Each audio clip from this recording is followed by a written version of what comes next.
राधे राधे। मेरे प्यारे भाइयों बहनों माताओं व बंधुओं, संस्कार की बातें चैनल में आपका स्वागत है। बंधुओं, आज मैं अपनी वीडियो में आपको सुनाने जा रही हूँ दुबड़ी आटे की कथा और इसकी पूजन विधि क्या है। बंधुओं, भादो मास के शुक्ल पक्ष की अष्टमी तिथि को दुबड़ी आटे मनाई जाती है। बंधुओं, कुछ लोग दुबड़ी साते मनाते हैं और कुछ दुबड़ी आटे मनाते हैं। आज मैं आपको दुबड़ी आटे की कथा सुनाने जा रही हूँ। दुबड़ी आटे भाद्रपद शुक्ल पक्ष की अष्टमी को मनाई जाती है। इसे दूर्वा अष्टमी भी कहते हैं। कहीं कहीं यह सप्तमी के दिन मनाई जाती है। पहले दिन रात्रि को चने मोट भिगो दिए जाते हैं और अगले दिन सुबह के लिए थोड़ा सा खाना भी बना कर रखा जाता है। दुर्वा अष्टमी को सवेरे पीली मिट्टी भिगो दी जाती है। इसकी पूजा में ओक द्वास की तरह पाटा बनाया जाता है। दुबड़ी आटे की कुछ खास बातें इस प्रकार है। दुबड़ी आटे को क्या खाना चाहिए? दुबड़ी आटे को सुबह पूजा के बाद थोड़ा सा कुछ बासी खाना चाहिए, जिसे कि हम पहली रात को तैयार करके रख देते हैं। दुबड़ी आटे की कहानी सुनते समय हाथ में चने और मोट लेने चाहिए। दुबड़ी आटे की कहानी कहने के बाद विनायक जी की कहानी अर्थात गणेश जी की कहानी जरूर कहनी चाहिए। पहले एक थाली तैयार की जाती है जिसमें चने मोट, रोली, दक्षिणा, फल रखे जाते हैं। फिर एक पाटा तैयार किया जाता है जिस पर 7 बेटे और बहू, 5 या 7 कुल्हड़ियां या झाड़ू की सीख का दरवाजा बना लिया जाता है। एक दुबड़ी माता की मूर्ति बनाई जाती है। एक सांप सांपिन बनाए जाते हैं और एक मटका या बर्तन जिसमें सांपों को दूध पिलाना होता है वो बनाया जाता है। पाटे की पूजा की जाती है। सबसे पहले पाटे पर रोली का तिलक लगाया जाता है। फिर बर्तन में दूध डाला जाता है और चने मोट डाले जाते हैं। दक्षिणा रखी जाती है और पाटे पर फल चढ़ाए जाते हैं। फिर कथा की जाती है। कथा के बाद जल सूरज को दिया जाता है और जो पाटे का सामान है और प्लेट में चने मोट दक्षिणा सहित रखे थे वे किसी ब्राह्मणी को दिए जाते हैं और सासू माँ को बायना निकाल कर दिया जाता है। पानी सूरज को दे दिया जाता है। एक बार एक साहूकार था। उसके 7 बेटे थे। जब वह अपने किसी बेटे का विवाह करता उसी समय उसका वह बेटा मर जाता था। इस प्रकार उसके 6 बेटे मर चुके थे। सबसे छोटा बेटा बाकी रह गया था।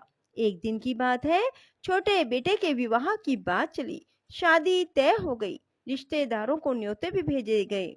जब इस लड़के की बुआ आ रही थी तो उसे रास्ते में एक बुढ़िया मिली। वह चक्की से आटा पीस रही थी। वहां लड़के की बुआ बैठ गई और बुढ़िया के पांव दबाने लगी। बुढ़िया बोली, बेटी तू कहाँ जा रही है? तब उसने सब हाल कह सुनाया। बुढ़िया बोली, वह तो घर से निकलने पर दरवाजे से दबकर मर जाएगा। अगर वहां भी बच गया तो रास्ते में बारात रुकेगी, वहां पेड़ गिर जाएगा। अगर वहां से भी बच गया तो ससुराल में दरवाजा गिरने पर दबकर मर जाएगा। अगर वहां भी ना मरा तो 7वें भावर पर सर्प काट लेगा और वह मर जाएगा। यह बात सुनकर लड़के की बुआ कहने लगी, माँ बचने का कोई उपाय है क्या? तो मुझे अवश्य बताएं। तब बुढ़िया बोली, है तो सही परंतु बहुत कठिन है। यह सुनकर तब बुढ़िया बोली, ऐसा करना, उस लड़के को पीछे की दीवार फोड़ कर निकालना, पेड़ के नीचे बारात ना रुकने देना, ससुराल में भी पीछे से दरवाजा करा कर ले जाना, भावरों पर एक कटोरा दूध का भर कर रख लेना और एक तांत का फांसा बना कर रख देना। जब वह सांप आवे तो दूध पिलाकर बांध देना। फिर सांपिन आवेगी और वह सांप मांगेगी। तब तुम उससे अपने 6 भतीजों को मांग लेना, वह उन्हें जीवित कर देगी। साथ में इस बात को किसी को सुनाना मत, नहीं तो सुनाने वाले और सुनने वाले दोनों की मृत्यु हो जाएगी।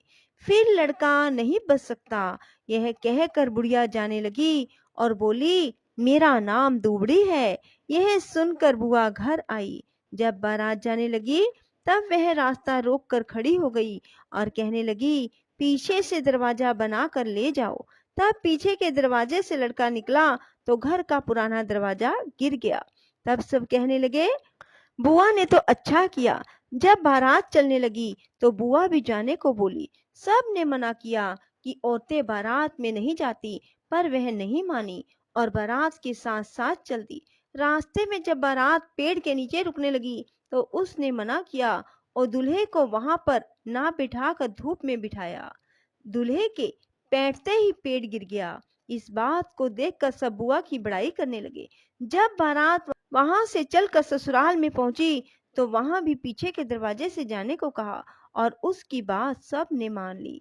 पीछे के दरवाजे से जैसे ही लड़का घर में घुसा, दरवाजा गिर गया। तब सब कहने लगे, यह बात बुआ को किस प्रकार पता चली। जब भांवरे पड़ने लगी तो उसने एक कटोरा कच्चा दूध मंगाया और तात का फांसा बना कर रख लिया। जब सातवीं भांवर पड़ने लगी तभी सर्प आया। बुआ ने सर्प के सामने दूध कर दिया। दूध पीते समय सांप को उसने तात से बांध लिया। तब बाद में सांपिन आई और उसने अपना सांप मांगा। तब लड़के की बुआ ने अपने 6 भतीजे मांगे। सांपिन ने उसके 6 भतीजे जीवित कर दिए और सांप को साथ लेकर चली गई। इस प्रकार उसे 7 भतीजे मिल गए। बारात घर वापस आई।